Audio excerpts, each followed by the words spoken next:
Fala aí, habitantes da Chucrolândia, tudo bem com vocês? Eu espero que sim. Ele sobreviveu 4 anos sozinho em uma ilha deserta, no meio do nada, e influenciou a literatura mundial. Quer saber mais? É rapidão, depois da vinhetinha.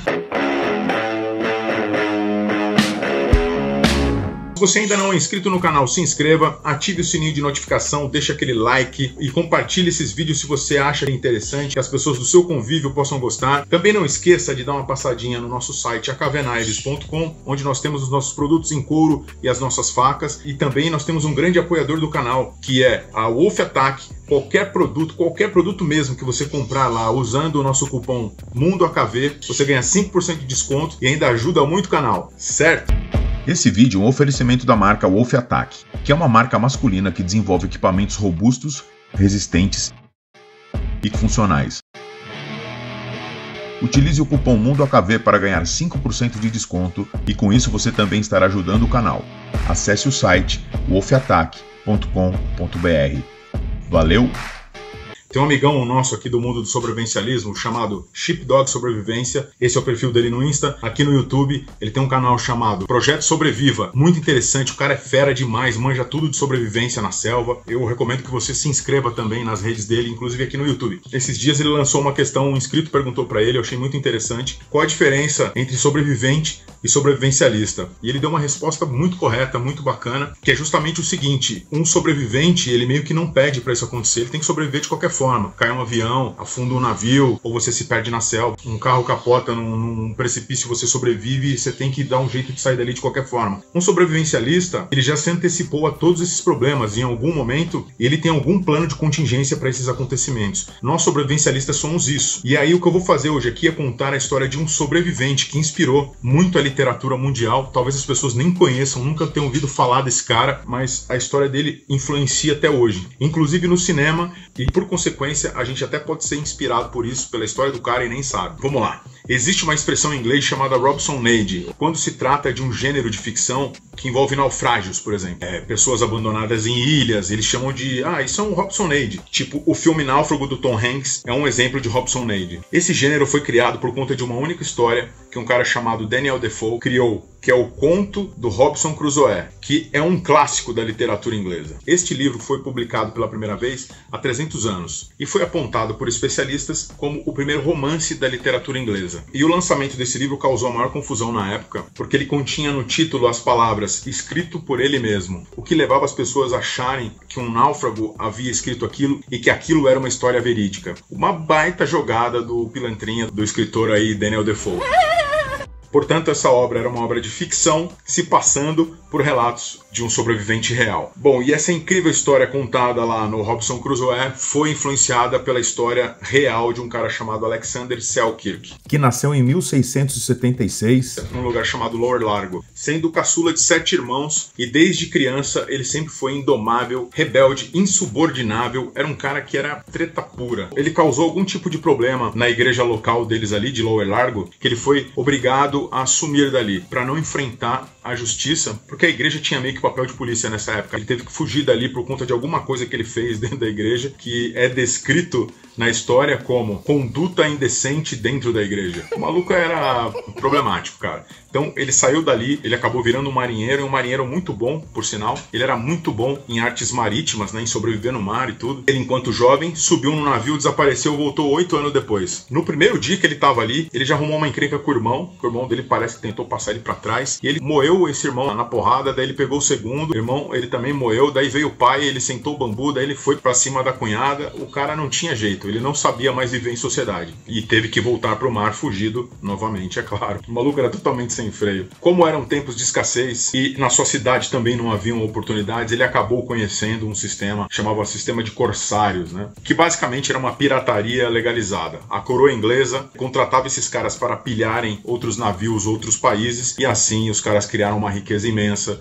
né? Como todos esses grandes impérios fazem, como é o nosso ouro é levado embora, nossas madeiras e tal. Os caras faziam faziam isso com navios também nessa época. Então ele virou um corsário, um pirata legalizado pelas leis britânicas. E como ele era muito bom no mar, apesar da sua agressividade, ele passou a ser segundo no comando de um navio chamado Cinque Ports, aliás, um navio histórico. Nessa época, a Espanha e a França enfrentavam um grande exército chamado a Grande Aliança da Inglaterra, que era Inglaterra mais República Holandesa, que seria a Holanda, mais o Sacro Império Romano, numa guerra que ficou conhecida como a Guerra da Sucessão Espanhola. O Cinque Ports foi um dos navios encarregados a pilhar navios franceses e espanhóis e também pilharem assentamentos na costa da América do Sul, de modo que a tripulação tinha total apoio da coroa, ou seja, os caras ganhavam para isso, né? E dividiam os espólios com o governo, claro. Mas essas viagens eram horríveis. Essa viagem em específico era um inferno, porque o navio era recheado de baratas e ratos, muita doença, começou a ter fome, e por conta de um surto de escorbuto, esse navio precisou parar em um determinado lugar, e o próprio capitão do navio acabou morrendo de escorbuto. Ele se chamava Charles Pickering, e deu um baita desespero na galera. Acabaram alçando ao comando do navio, a ser capitão do navio, um jovem de 21 anos chamado Thomas Stradlin. E esse Thomas Stradlin foi uma bênção e uma maldição na vida do Selkirk, do nosso herói errante aí, porque eles passaram a se bicar o tempo todo, o Selkirk, com esse capitão, de modo que o capitão chegou para ele assim, a 650 quilômetros de onde hoje é o Chile, e falou: você não tá contente, pode sair fora da embarcação. E aí o Selkirk falou: não, eu vou sair mesmo, eu prefiro ficar 1000 dias numa ilha do que um dia nesse navio todo carunchado aí, cheio de rato e cheio de doença, e você não presta para ser capitão. O Stradlin, querendo ganhar a moral ali e sabendo que era uma boca a menos para comer, falou: então vaza do meu navio agora. E aí ele falou: não, é brincadeira, eu não, realmente não gostaria de ficar aqui. Ele falou: você falou, tá falado, meu irmão, toma sua tralha e some daqui e fica nessa ilha aí. Então ele foi largado na ilha com um mosquete, uma panela, uma faca, com as suas roupas, com tabaco, com uma bíblia, para se virar ali e ficar isolado, sem saber o que ia acontecer. E ao invés de entrar em desespero, ele é o cara do jeito que era, maluco, treinado. Ele falou: tá bom então, aceito meu destino, não tenho o que fazer. Ele viu partir os Cinque Ports. Imagino que deve ter dado um baita desespero no cara, sim, claro. Isso acabou sendo uma bênção para ele, porque o Cinque Ports, esse navio, acabou indo embora para Colômbia, onde ele foi capturado por forças espanholas, e quem não morreu dentro do navio acabou ficando preso, teve a vida desgraçada. E ele não, ele ficou lá na ilha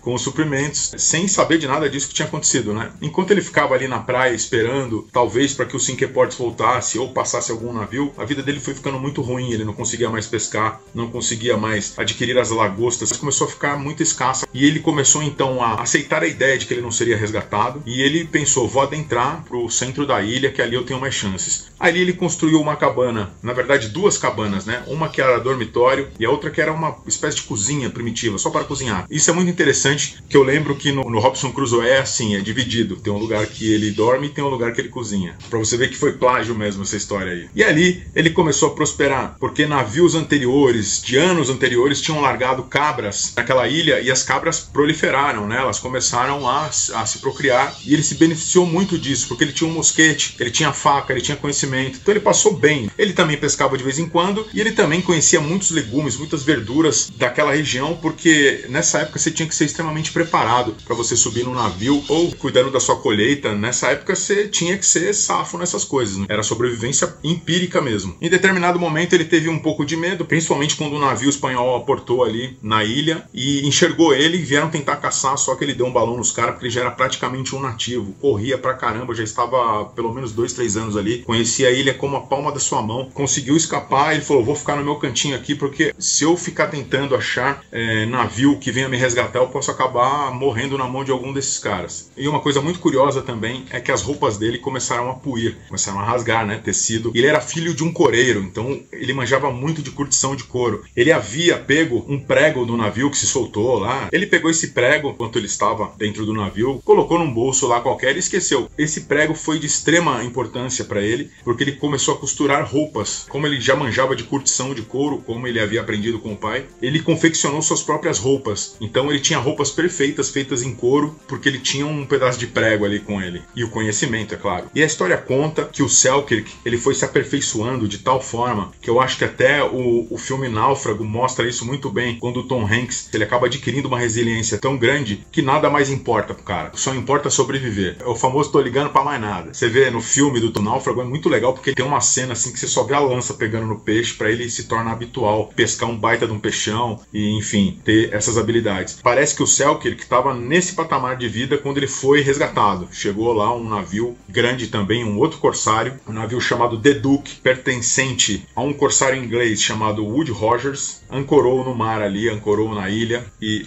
as orações do Selkirk foram atendidas. Só que esse cara é tão doido que as pessoas chegaram com escorbuto também, chegaram famintas, e ele fornecia 3 cabras por dia para a tripulação. Ele ia caçar e voltava com as 3 cabras, e o pessoal gostou tanto dele que o próprio capitão colocou ele como segundo imediato novamente, e lá vai o Selkirk, ao invés de voltar para a cidade dele, para a terra firme, ficou mais 2 anos fazendo as pirateagens aí em alto mar. Ou seja, dos 4 anos e meio passaram para 6 anos e meio, essa brincadeira dele aí. Mas o cara tava de boa, ele era um aventureiro, parece que ele não ligava muito. Aí quando ele chegou, anos depois, novamente na cidade dele, lá na Escócia, as pessoas conheciam ele como uma celebridade. Ele era um cara que a história dele já era conhecida antes dele chegar lá, como um sobrevivente, como um cara que entrou num navio e saiu por aí aventurando e guerreando e tal. O cara estava extremamente famoso, todo lugar que ele ia ele ganhava cerveja, estadia, e ele voltou com 800 libras, o que na época era uma pequena fortuna. Era algo entre 100 e 120 mil dólares do dinheiro de hoje em dia. Aí o cara achou massa, começou a contar a história dele nas tabernas, nos bares, ele virou uma celebridade de vez, e as pessoas falavam, conta a sua aventura, e ele contava pra todo mundo, né? E numa dessas ocasiões ele me arruma uma outra confusão na cidade dele, saiu na mão com outro cara, foi acusado de agressão, santo de casa não faz milagre. Novamente foi obrigado a entrar numa outra aventura, foi pro mar novamente e acabou virando um membro da Marinha Real Britânica. Aí o negócio ficou sério. E dessa vez ele levou uma moça com ele ali, né, da cidade. O cara era brabo, mano, era louco mesmo. Quando ele fez 40 anos, engajado na Marinha Real Britânica, o Daniel Defoe foi lá e publicou o Robinson Crusoe e suas aventuras. O livro chamava-se A Vida e as Surpreendentes Aventuras de Robinson Crusoe. Na verdade, eram as surpreendentes aventuras de Alexander Selkirk. Essa aqui é a real. A ilustração da capa do livro mostrava um cara solitário numa ilha, vestido com peles de cabra, possivelmente costurado à mão, e para aqueles familiarizados com a história do Selkirk, sacaram na mesma hora a influência clara dessa história no romance do Defoe. Ou seja, foi um baita de um plágio. Alexander Selkirk morreu 2 anos depois que o personagem fictício Robinson Crusoe ficou extremamente famoso. Ele serviu como oficial na costa da África, quando ele contraiu febre amarela e faleceu em dezembro de 1721. Foi sepultado no mar. Foi atirado no mar, né? Que era o que se fazia nessa época. Bom, e as considerações a respeito dessa história são bacanas, assim. Eu gostei de trazer esse conteúdo mais leve, que a gente sempre fala, né, das coisas mais densas da vida aí, da geopolítica e das coisas que estão se avançando na vida das pessoas. Mas as considerações são, em primeiro, sem as ferramentas ali, a vida dele teria sido muito mais difícil. O nosso herói errante ali tinha um mosquete, tinha uma panela, tinha uma faca, roupas, tinha tabaco, tinha uma bíblia, tinha munição também. Então, assim, ele não foi largado totalmente desprovido de ferramentas. Ele foi deixado ali, faz teu nome, né, cara? Se sobreviver, sobreviveu. Se não sobreviveu, o azar é teu. Foi mais ou menos essa mensagem. Muito importante que ele tinha ferramentas. Segunda consideração é que histórias de aventura nunca morrem. Elas sempre vão fazer sucesso em qualquer época. Isso sempre vai mexer com o imaginário popular. É a retratação do instinto de sobrevivência das pessoas. Em terceiro, essa história influenciou, como eu já disse aqui, fortemente o filme O Náufrago, do Tom Hanks, né, que foi dirigido por Robert Zemeckis. E o Zemeckis é altamente aficionado pela história do Robinson Crusoe. E também pela história do Alexander Selkirk. Tanto é que o nome do filho do Robert Zemeckis é Alexander Zemeckis. Bacana, né? Em quarto, aqui vai a última recomendação: nunca desafie o capitão do seu barco. Bom, eu espero que vocês tenham gostado desse vídeo, onde eu trouxe uma história real de sobrevivência para inspirar você nas suas preparações de uma forma mais leve, como eu já falei aqui, e por que não também na cultura literária. Se você ainda não leu, eu sugiro que leia As Aventuras de Robinson Crusoe. E é isso aí, pessoal. No mais, estejam sempre preparados e tenham sempre uma marca a ver com você. Valeu!